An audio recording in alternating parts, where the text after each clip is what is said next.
Florida has a long and bloody history when it comes to shark attacks, holding the record for the most shark attacks in the United States. The state's records go all the way back to 1845, but since then, over 800 people have reportedly been attacked, leaving 36 people dead and hundreds horribly disfigured. Back in the 1800s, many people were not as aware of shark attacks as we are now, due to minimal news availability and the prevalence of word of mouth, leading to lots of misinformation. As a result, lots of people would swim in areas swarming with sharks, leading to an easy meal for the sharks waiting in the water. This is what happened to a woman named Mrs. Crackton, whose full name has been lost to history, but her story has been remembered regardless. Pensacola, Florida was at the center of the Industrial Revolution during the 1800s, with massive leaps in development over the years. One example would be the creation of the Navy Yard that was created in the Pensacola harbor, the location of which was seen as a great advantage due to its closeness to the timber reserves in the area. It quickly became one of the best-equipped naval stations in the United States, mostly focusing on suppressing the piracy and slave trade ships that were so prevalent in the Gulf of Mexico. Nearby to this naval base was a stretch of water that locals were able to use to swim. There had never been any issues in this area in the past, with no shark attacks on record to remind people to be safe. This would all change on June 8, 1849. When Mrs. Crackton and Mr. Mansfield would become the first shark attack victims of Pensacola. On that fateful day, Mrs. Crackton was bathing in the waters with an unknown young woman, most likely to be her friend, as the papers of the time would have specified if this woman was her daughter. They were swimming in the shallows for some time, with others watching from the shoreline. It was a usual spring day, and with women's rights being extremely limited at the time, it led to lots of free time to swim. So that's just what they did. Mrs. Crackton decided to swim out a little further before going back in, and the young woman joined her. They swam out to a depth just over their heads and were treading water together, marveling at how warm the day had gotten. They felt a slight movement below them, like a shift in the water that was barely detectable, but something was there. The women looked at each other, thinking that they should head back to shore, when Mrs. Crackton disappeared under the waves before the woman could even blink. She felt something grab her arm, and then she was underwater. There was no time to react. She felt the water rushing past her, and she was dragged further out to sea, and as the water got colder and colder, she knew that she was now in deep waters. She tried to fight the animal on her arm, but it was too strong, shaking and biting at her body. She knew she wasn't going to last long and could hear her friends screaming in the distance, but it was going to be too late for her. There was nothing to be done. Mr. Mansfield was resting on the beach when he heard screams coming from the water. He was not necessarily the strongest swimmer and certainly had no life-saving training, but he knew what he had to do. He had always been a thoughtful and caring man, wanting to put others ahead of himself, and the idea of jumping into shark-infested waters to save a stranger came quite naturally to him.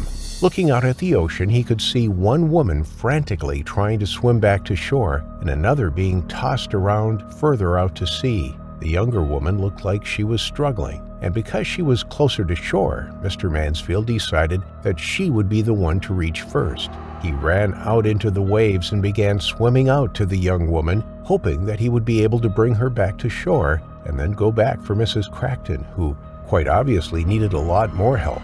When he finally reached the young woman, she was extremely distressed, screaming that her friend was being attacked and needed saving. He promised that he would do everything that he could to save her friend while pulling her slowly back to shore.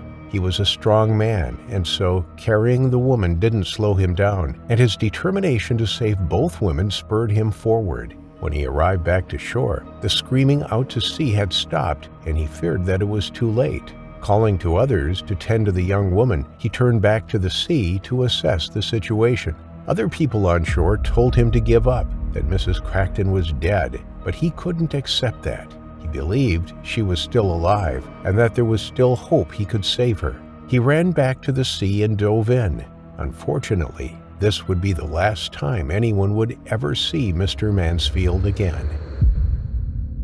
He swam against the waves, hoping that he would be able to see her and bring her back to shore alive. He knew that she would probably be injured, and so was ready to drag her in as quickly as possible so that she could get the help she needed. He swam out to where he believed Mrs. Crackton was, but there was no sign of her. He frantically searched around for clues to where she could be, but all he found was blood floating on the surface. He suddenly realized how much danger he was in. Swimming in shark-infested water and straight into blood could only lead to one thing happening. Becoming a bit frightened by the situation, he gave up his search and tried to head back to safety, but it was too late. He was dragged under, never to resurface again. It is unknown exactly what happened to Mr. Mansfield, but given what has happened to other shark attack victims in the past, it is unfortunately very easy to imagine. Even if he was able to fight back, his blood loss would have been so extensive that he quickly would have passed out, leaving nothing to stop the shark from tearing him apart, which is exactly what it did. Mrs. Crackton had not satisfied the animal's hunger enough, and so Mr. Mansfield was killed as he tried to save a stranger. People were very concerned to find out what had happened, given that no one was able to find Mrs. Crackton or Mr. Mansfield for some time. Investigators spent the evening searching the coast, but there was no sign of either of them, leading them to give up. But Mrs. Crackton was closer than they thought. The next morning, a body washed up on the shore to the shock and horror of those on the beach at the time. As they approached the body, they could see that she had been mutilated beyond recognition, and most of her body had been eaten by the shark.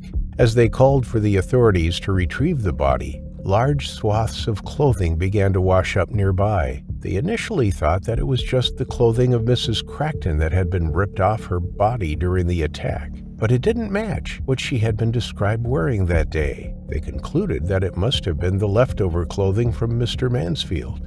Due to the aggressive rips and tears found on the clothes, it was evident that Mr. Mansfield had not simply drowned. He had been devoured by the shark as well. Following this news, everyone was informed to stay out of the water, as a man-eating shark was patrolling the area, hungry for humans, as it had already claimed 2 victims. People were terrified to go back in the water, but no one even knew what kind of shark was attacking them. As the only person to have been in the water and survived, the young woman that was accompanying Mrs. Crackton was not able to give any particular details on the shark's appearance. All she saw was her friend scream and then disappear. No shark was ever spotted in the area in the following weeks after the attack, and so the species could not be identified. The death of Mrs. Crackton and Mr. Mansfield sent fear throughout this small coastal community, and people avoided the water for months following the attacks. The young woman would always be grateful to Mr. Mansfield, who saved her life that day,